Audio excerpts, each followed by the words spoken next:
Larry's been looking for this guy all day long. It's George Takei. You know him as Sulu from Star Trek. You might know him from several movies and motion pictures, Oblivion, Oblivion 2. Maybe not. But if you haven't, you should check these movies out because they're really cool. George Takei, coming up right here. Larry's caught him, and now he's going to interview him. Stay with us. Hi, I'm Larry Snowdy, and I told you I'd catch the man. I got him. He's right here. George Takei. Rhymes with okay. That's how we have to remember it, okay? George, I appreciate you taking time off for us. I know that you're a really busy person. I just want to ask you a couple questions, and I'll let you go, because I don't think I can keep you here that long. But I was reading your book, and about your parents. They were in a concentration camp at one time?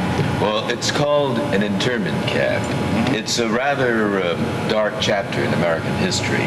When World War II broke out, American citizens who happened to be of Japanese ancestry were rounded up at gunpoint by the U.S. Army and put into 10 barbed wire surrounded internment camps. And our family was taken to a camp in the swamps of Arkansas from Los Angeles, so more than halfway across the country.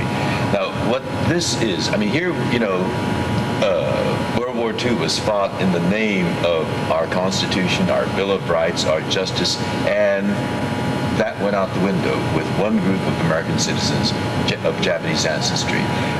In this system, when you're punished for a crime, first of all, you're entitled to know what the charges are.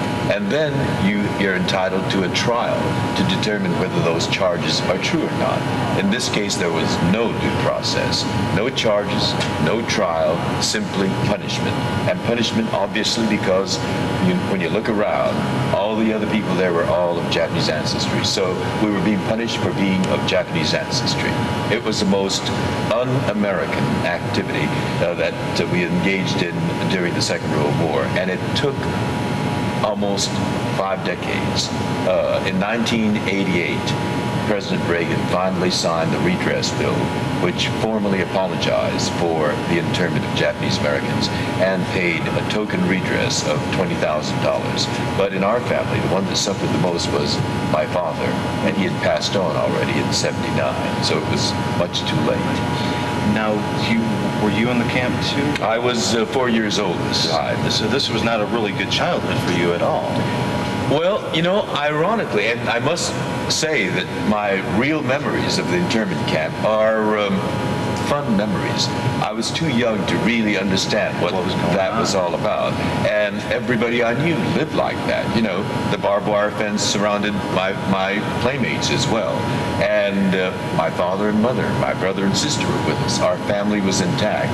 So my memories are warm, fond memories. Childhood play, childhood discovery, and when scary things happened, I went back home to Daddy and Mama, you know. Right. So it wasn't until after we were out of camp, after 1946, that, you know, the recovery from that was very difficult for Japanese Americans too. And we moved into the Mexican barrio, an all Mexican American ghetto. That was the only place where we can find housing. And suddenly, I mean, from an all Japanese American environment, we were plunged into an all Mexican American neighborhood. We were the only Asian, but I mean, the only Japanese family, you know, much less Asian. There weren't Chinese there either. Wow. And so that's when I became aware, in fact, that my boyhood was different from Alan and from Cisco and from Pablo, you know. And that's when I began to gain some understanding of where we were and to start feeling ashamed of not only the fact that we were in camp, but ashamed of who we were. Because in the book I talk about one of my grammar school teachers, Mrs. Rugen. I'll never forget her. She called me that little Jap boy. And it was more painful than a bullet. I mean, it penetrated me, you know. But I was starting to understand the internment, and I thought, you know, we were in something like a jail, and and only bad people go to jail. And so there must be something bad about us. And maybe I deserve to be called these painful names like Jack. And maybe I deserve it. Maybe I should keep my mouth shut. Well, I'm sorry to interrupt, but how did you work through those feelings? Well, that's it. You know, you go through various stages. You know, that was my first discovery of the fact that, you know, we had a different kind of boyhood. And then when you become a teenager and you learn about American history and American ideals and you study the Constitution, you say, you know, this was wrong. This was a violation of us. And then you go the opposite way of, you know, you're feeling your idealistic oats, and this was wrong, and turning, you know, outraged. And ironically, you turn your anger at the ones dearest to you. And I remember a conversation, more than a conversation.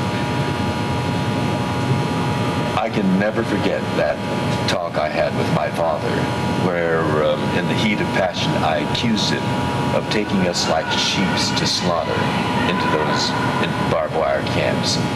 And my father just said, you know, didn't say anything. He just said, maybe you're right. And he turned around and went into his bedroom and closed the door. And in retrospect now, I wish I could take those words back, but you can't. And my father's gone now. Did you ever apologize before? You know, that's something that's difficult to do when, you know, and it's only after it's too late When you realize what you that you realize. And no, I never had the guts, the macho, the strength to apologize for that. You're about to make me cry, George. We're going to get on to another subject.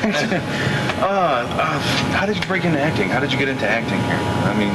Well, I've always wanted to be an actor, but my parents wanted me to be an architect, so I began studying architecture up at Berkeley. Mm-hmm. But eventually I had to be true to myself.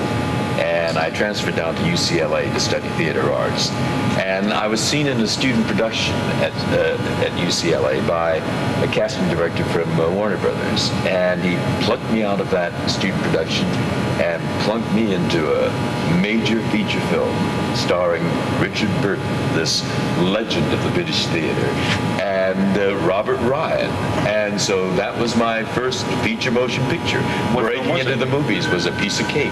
Ice Palace, Edna Ferber's epic novel about Alaska becoming a state. And I was a young Chinese cannery worker in the fish canneries there. Who later, I aged from 17 to 60 in that movie. And it was a heady experience to work with Richard Burton, you know, because he was my idol before I met him, and he was such a down-to-earth and gregarious person for a stage-struck kid to be, you know, peppering one of your great icons with questions about the theater and his background and how he felt, you know. And the most amazing discovery I made was that Richard Burton, who has this glittering command of the English language. For him, English was a second language. He grew up speaking Welsh. And he started quoting Dylan Thomas at me in Welsh, and I didn't understand the sound, the syllable the sound that he made, but it was absolutely mesmerized. He transported me in Welsh. Little trivia facts with George. It should be a new show. How did you get into Star Trek? How did you break into that? I can't tell you a story as dramatic as that. My agent called. Okay. He said he had an interview set up, met this man that I didn't know from Adam named Gene Roddenberry, and he cast me. And that's how it happened. Okay. All right. Well, you've done a lot of work since then.